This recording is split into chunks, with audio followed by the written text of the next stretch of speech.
I want you to meet some friends of mine, but I have to warn you, these dudes are ugly. They're so ugly, they put the in ugly. They're gargoyles, nasty looking dudes. Gargoyles have been on TV and in some really bad movies, but real gargoyles have appeared on the sides of buildings for thousands of years.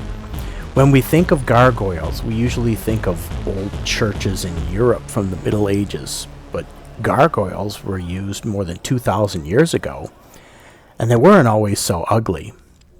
The word gargoyle comes from a French word that means throat, like where food goes when you swallow it.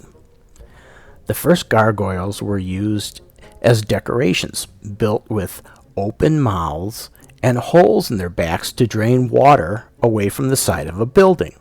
The same way that gutters and downspouts on the roof of your house move the water out of the way when it rains. Later during the Middle Ages, starting around the 12 or 1300s, gargoyles in Europe started to be really ugly looking.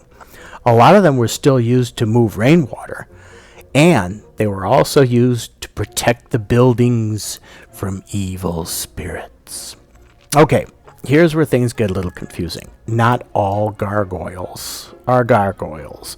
Only the ones with the holes for the mouth that were used to move rainwater out of the way are the real gargoyles.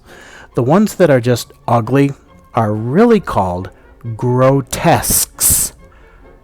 The word grotesque is a fancy word that means ugly, but over time it just became easier to call them all gargoyles.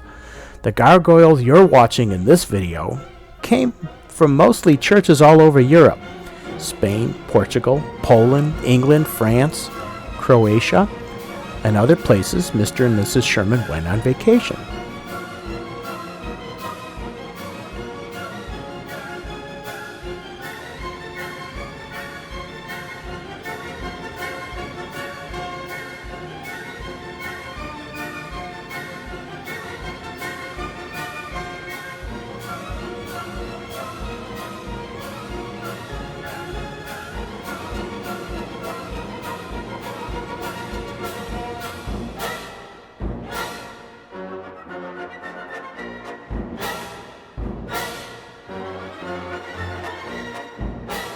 So if you see a gargoyle on the side of a building, say hi for me.